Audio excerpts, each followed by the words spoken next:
रविवारी सकाळी अभंग म्हणा, आठवडा सुखाने जातो. जय जय रामकृष्ण हरी, जय जय रामकृष्ण हरी. भक्तांनो, आजची सकाळ काही वेगळीच आहे. रविवारी सकाळ नवीन आठवड्याची पहिली वेळ आणि या समयी एक अभंग असा आहे जो हजारो वर्षापासून घराघरात आनंद, शांती आणि समाधान आणतो.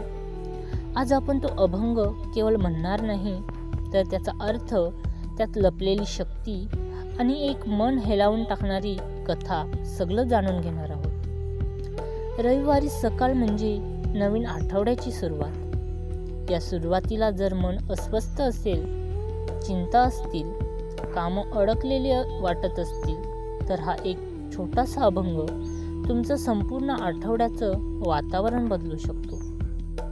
या व्हिडिओमध्ये आपण जाणून घेणार आहोत रविवारी सकाळी म्हणावा असा एक प्रभावी अभंग, त्या अभंगामागचा खरा अर्थ आणि आध्यात्मिक शक्ती, एका साध्या भक्ताची हृदयाला भिडणारी कथा.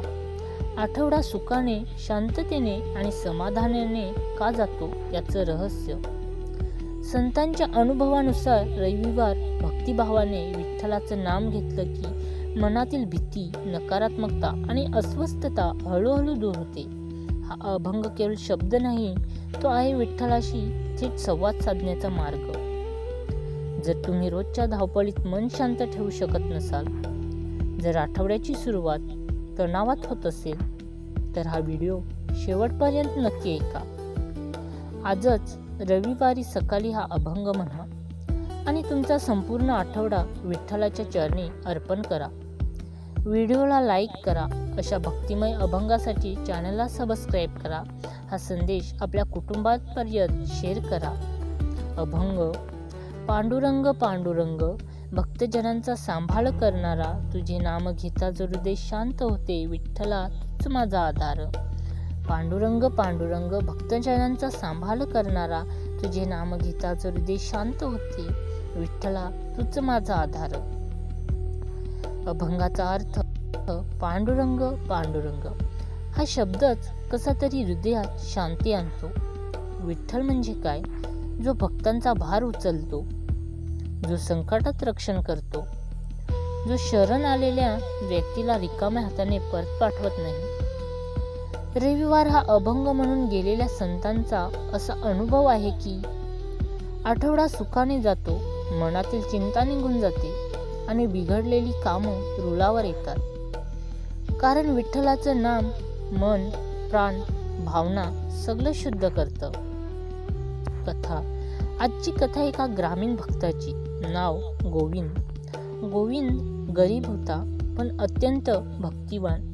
रोज मोलमजुरी करायचा. घरात आई, पत्नी, 2 मुलं. आयुष्य कठीण होतं, पण एक गोष्ट गोविंद कधीही सोडत नसे. रविवारी पांडुरंगाचा अभंग म्हणणं. एक रविवार गोविंद पहाटे उठला. घरात चुलीही पेटली नव्हती. बायकोच्या डोळ्यात काळजी. आज काही काम मिळेल का रे गोविंदा, ती विचारते. गोविंदाच्या डोळ्यात हसू. अगं चिंता करू नकोस, आज विठ्ठलाच्या घरी जाणार मी. आणि तो देवळात गेला. देवळात कुणी नव्हतं, फक्त पांडुरंगाची मूर्ती. गोविंद हात जोडून म्हणाला, विठ्ठला, पोटाची धडपड रोजचीच, पण आज एवढंच मागतो, आठवडा सुखाने जाऊ दे. आणि गोविंद अभंग म्हणू लागला. पांडुरंग पांडुरंग, भक्तजनांचा सांभाळ करणारा. इतक्यात देवळाच्या दारात एक म्हातारा येतो. कपड्यांवर धूळ, हातात एक भला मोठा पोतडा. तो म्हणतो, मला कामगार हवा आहे. माझ्या शेतात खूप काम आहे. आजपासून मला एखादा प्रामाणिक माणूस मिळाला तर बरं होईल. गोविंद म्हणतो, मी आहे ना, मी तयार आहे कामाला. त्या म्हाताऱ्याने हसून म्हटलं, चल, तुला रोजची कामं देतो आणि आठवड्याला चांगलं पैसे देईन. गोविंद आश्चर्याने वळून विठ्ठलाकडे पाहतो. जणू त्याला समजलं, आठवडा सुखाने जातो म्हणणं हे खरं आहे विठ्ठला. पण इथे कथा संपत नाही. त्या म्हाताऱ्याबरोबर आठवडाभर काम केलं. म्हाताराने गोविंदला शब्दापेक्षा जास्तच दिलं. आठवड्याच्या शेवटी गोविंद जेव्हा धन्यवाद म्हणायला गेला तेव्हा तो म्हातारा दिसलाच नाही. लोक म्हणाले, इथं तर कुणी म्हातारा राहत नाही. तू ज्याच्यासोबत काम केलंस तो बहुतेक विठ्ठलच असेल रे. गोविंदाच्या अंगावर शहारे रडत देवळाजवळ गेला. विठ्ठला, तू खरंच येतोस, तू खरंच भक्तांचा सांभाळ करतोस. अभंगाची शक्ती. रविवारी पांडुरंगाचं नाम का प्रभावी मानलं जातं? कारण रविवार सूर्याचा दिवस. विठ्ठल म्हणजे विष्णू आणि विष्णू म्हणजे सूर्याचं तेच रूप.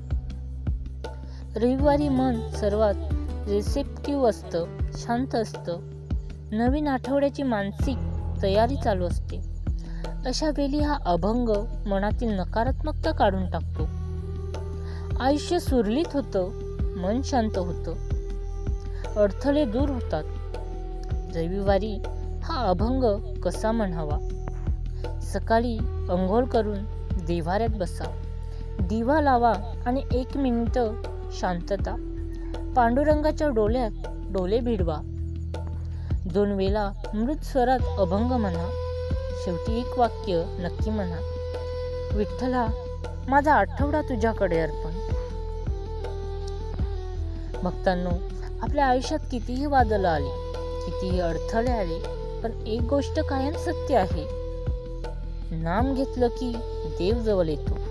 अभंग म्हटला की देव बोलतो. भावनेने म्हटलं की देव हसतो.